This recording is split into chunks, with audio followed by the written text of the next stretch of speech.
I'm Liam from Rogue Adventure, and in collaboration with the Adventure Racing World Series, One Eye Open Productions and the Adventure Enablers, I've been called in to be the resident dot watcher for the upcoming Kamiko Cowboy Tough Expedition Race, which this year is doubling as the Adventure Racing World Championships. So, what is a dot watcher? A dot watcher is you guys sitting at home following the open tracking, live GPS tracking systems of the teams out on the race. But that does give us an advantage because out on the course, often they don't have any information on what's going on, but we have Wi-Fi. So we can follow all the action as it's happening, see all the navigation mistakes, work out distances between teams, and a lot of a story can be told just from that tracking system. So I'm going to be bringing that story to you every 24 hours after the race starts. We'll be checking in and seeing all the action from the live tracking system. Before that though, a quick review of what's going to be expected from the race. And let's start with the host location, Wyoming, smack bang in the middle of the continental US, known to be the least populated state in the US. Wyoming is dominated on the western 2/3 by high rocky peaks and on the eastern third by high plains. In fact, they have a number of peaks over 4,000 meters in altitude. At that time of year, August, we're expecting very dry, windy and semi-arid weather conditions. Teams out there, in terms of wildlife that they may come across, we're talking about bighorn sheep, antelope, coyotes, jackrabbits, and possibly even bears. More on that later. Now let's put the context of the World Championships in the USA. So this is the 15th time that the Adventure Racing World Championships have run since the 2001. The USA has a very rich history in the World Championships. They won 3 of the very first 5 editions, but they haven't won anything since then in terms of a world title.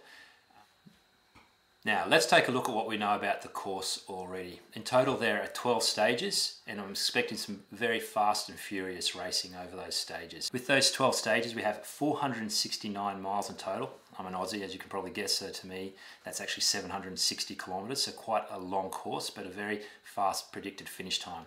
With those 12 stages they're split up over 5 trekking stages, 2 of which are of significant length, in a total of 92 miles or 151 kilometres of trekking. There's also 3 pack rafting legs totaling 62 miles or 100 kilometres and 3 significant bike legs of 315 miles and 509 kilometres. So a few things that we can unpack from that course already. The fact that there is pack rafting, the organisers not providing any boats. So I'd expect those legs to generally be a little bit slower when you squeeze 2 80-kilogram guys plus and all their gear. So what's that, 400 pounds into a 7-pound boat? It's going to make for some slow paddling legs. However, I also expect a lot of the paddling legs to be on moving water elements. And what the breakdown between the packing and the rafting side of things will be interesting to see. As I said, there's also some significant biking legs, including one bike leg that's over 260 kilometres long. It's not often you see a single leg of that length in an adventure race. However, there is a fastest predicted time of 13 hours for that bike leg, which is really quite quick in terms of adventure racing. Indeed, I've seen legs half of that length take twice as long. So by the time I next check in with you, they should be getting towards the end of stage 4. The race kicks off with 2 very short, fast trekking legs and then a reasonably sized pack rafting leg on a grade 1 to 2 river. Definitely sounds like there's more rafting than packing in that form of the equation. But stage 4 is the first sizable leg and where I expect things to start to get interesting. It's about a 60k trekking leg, although most of it is on trail. Look for the top teams to try and make a break then.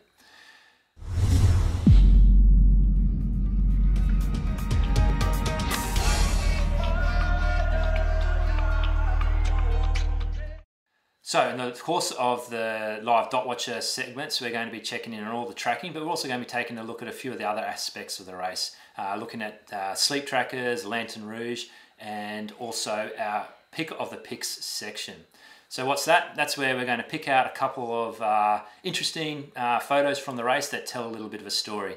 Obviously racing hasn't kicked off yet, but we've got a few to work with here already. First up is Theo Wordsworth from Team Teton Adventure Races. I love this shot because it basically tells a story of what the racers are going to be going through in the days up to the race. Just an explosion of gear in a garage, getting ready to pack when you're umming and ahhing over every kilo and gram that you're going to be packing with you and whether or not you should take that 4th pair of nicks or a 2nd pair of bike shoes. The second picture we have comes from Swico Adventure. As I said, Wyoming is known to have some bears in the population, and the gear list has mandated the use of bear spray. As you can see, they're getting in some last minute practice and preparation. So that's wrapping it up for this intro. When I next speak to you, it's going to be 16 hours, give or take, into the race. This is a two-way conversation, so I want you guys to post any questions you have from the tracking down below in the comments section, and hopefully we'll get a chance to address those as well.